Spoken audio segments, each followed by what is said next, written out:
PushTalk. Today, I'm James Henderson, and I have Sean with me today, and Miss Kalisha with me. And our topic today is: should politics be taught at home? And I'll be the first to answer that question. Now that I've gotten older and have a better understanding about politics, I would say yes, most definitely. Simply because, if nothing else, what we put into policy and law today affects my children, it affects my grandchildren. So, which one of you would like to start off first on dealing with that topic? I start off. I feel like usually, like when you're younger, you don't think about how politics affect your community. You'll see like when I was younger, they shut down all of the community rec centers, and like if it's nothing, idle time is the devil's playground. Right. So if you don't have things to do, you find things to do. Some of these things may not be great, and that's probably affected by politics. But when you're young, you just know that the rec centers is closed down, and let's throw some rocks, or Right. do something like that. So I think it's definitely something that it's kind of like wealth building. If you learn how to save your money when you're young, then you're gonna know like how credit affects you when you get older, and you won't get into traps where like credit cards and things like that. Right. I think it's the same thing with politics. If you understand like voting will put certain judges that have certain agendas, or are loyal to certain bases in office, and if you don't vote, then you will still be affected because the people are going to get in office anyway. But if you do vote, maybe you can sway things to your favor. Yes. Kalisha, what say you? Well, being a mother of a teenager and a 21-year-old, I don't think my oldest son had a clue about politics being taught in school or whatever, and I do think it should be taught at home. It's a part of life now, and it's important to know what's going on in the world and in the community, and to keep them involved so they'll know going forward, and make their own decisions as far as voting.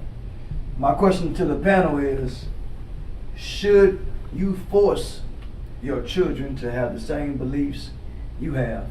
So basically, if you are an independent Republican or Democrat, should you force your children to have the same beliefs as you?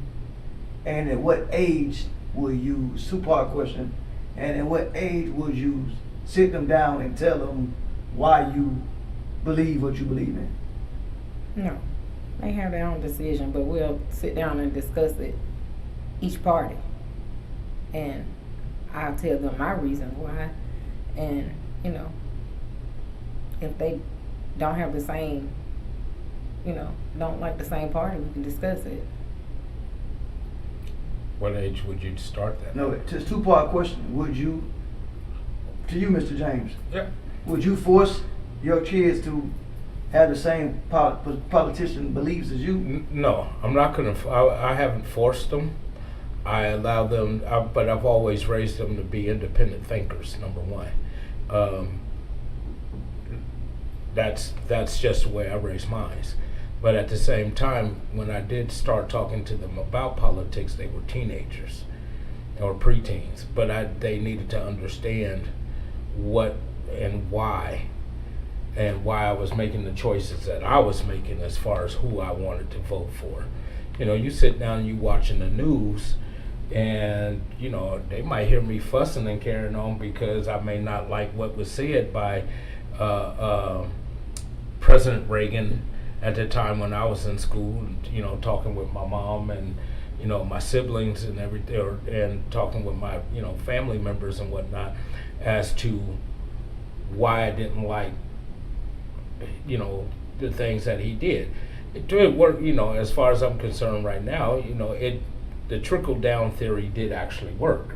May not trickle down as fast as we would have liked, but it did. It took time for it to take place, but it did work overall. But I think in your household, and your child better than anyone, and their mindset, whether they're mentally capable of being able to comprehend politics and get an understanding as to what's being said. And if they don't, they sitting down, you're gonna have to break it down to them. But you as a parent still have to learn, you yourself have to know and understand the topic that might be on the table at, while you're watching CNN or Fox or any of the other news channels. But it, like a lot of things in our society today, a lot of it begins at home. So for us to have a well-rounded children, we need to be able to hold those conversations with them, as tough as they may be, and as opinionated as parents can be towards their children. We still have to allow them to have an opportunity to say, no, I don't like. I prefer Trump over Biden.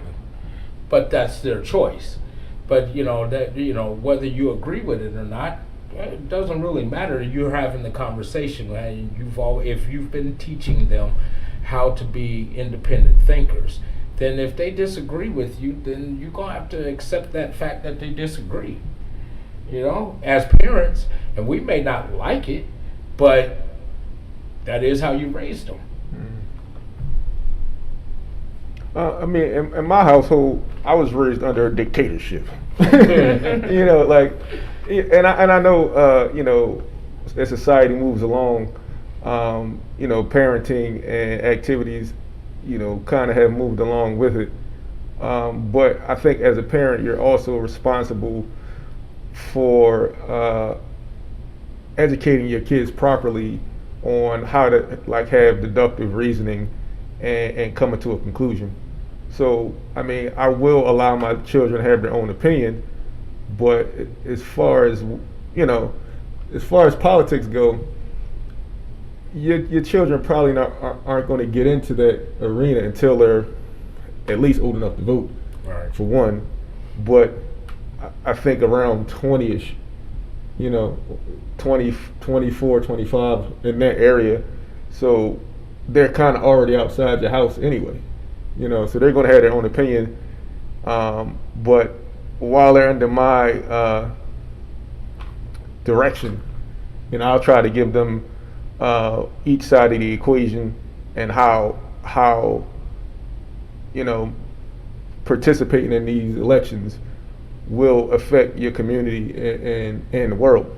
So, I mean, I think that it's important to educate your children on voting and things of that nature, but also to really understand how all of these elections and this whole pageant is really going to affect society and where things will go, on whatever side of the vote you're casting your ballot.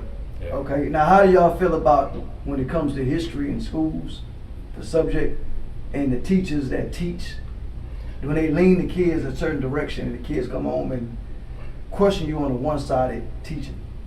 Well, I think we're gonna have to.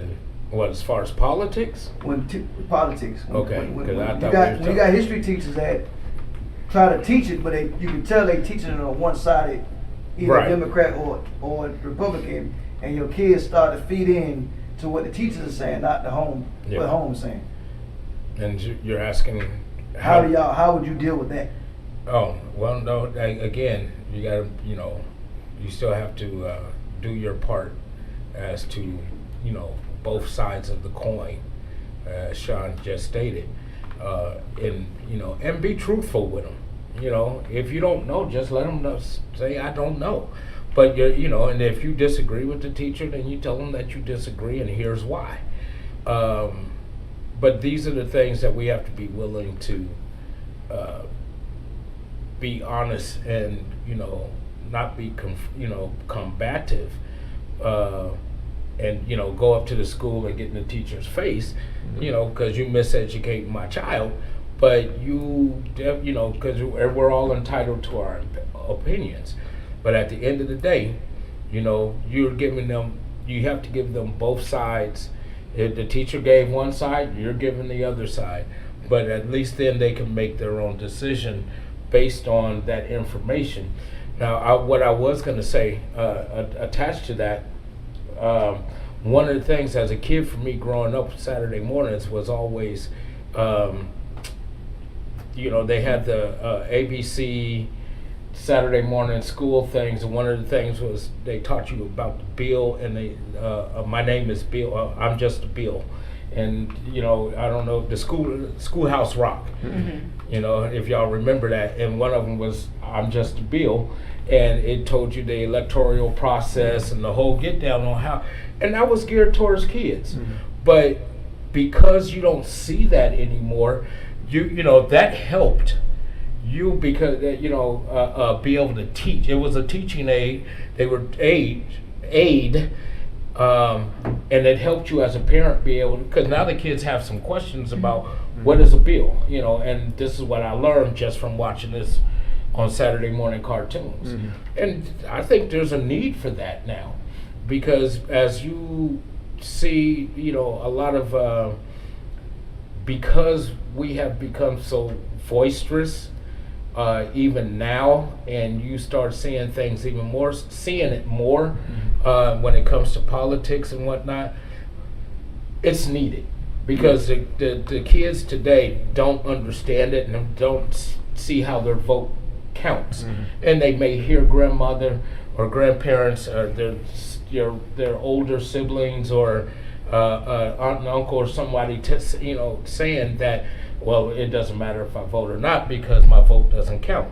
But we have already proven that your vote does count, because you saw the numbers that came out when President Obama was elected, and how it made a difference when Biden was elected. You still have folks on the other side of the coin who want to, speak against the results of this last presidential race. But the fact of the matter is, it's so out there and so prevalent today that we have to make sure that we do our part. And so I would recommend that if you can find Schoolhouse Rock on YouTube or something, you're gonna have to start showing it to the kids to help them understand some of the things that we are discussing here today. But not only that, it was also educational when it came to math. So these are the kind of things that we grew up on, and it was you learned. Yeah. And also when it comes to a teacher that's one-sided, facts versus opinion. Do the research. When they come home and tell you, my teacher's vote is swayed towards Republican or whatever, and she's pushing this agenda, do the research. I can't tell you. I can tell you as my child's mom.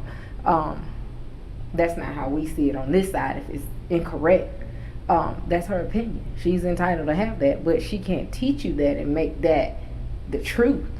So do your research and learn for yourself. At the end of the day, when you have your opinion, she has hers. Look it up.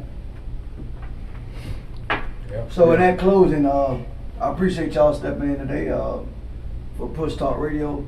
Any closing remarks to the subject, politics in the home?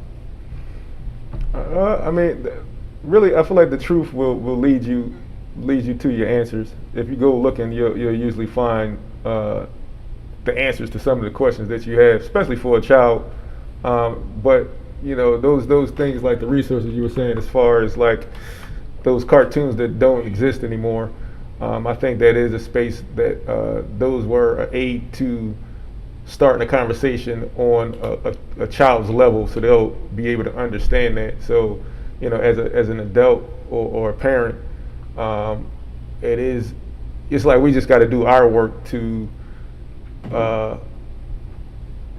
filter the message down to a level that they can understand it, because they're going to see it's no way, it's unavoidable at this point to not be involved in politics, even though children shouldn't have to deal with something to that magnitude. You go outside, you got people, you know, waving whatever flag they stand behind all over TV, and it's unavoidable. So you're going to have to deal with it regardless if you want to or not. So as a parent and being responsible, you're going to have to do your due diligence and help educate them. That's the bottom line. All right. Kalisha? I agree. All right. That works. In closing, I would just want to thank everyone here on the panel today, Sean and Kalisha, for joining me. Again, I'm James. This has been Push Talk Radio, and again, folks, ladies and gentlemen, please, this all starts at home. Don't let the world dictate to you how you should be raising your children and when you should be doing it. You have your opinion on what and your beliefs. You need to start sharing that with your child, and do the research. And remember, folks, we're still trying to build better together to make this a better place for us to live in. All right?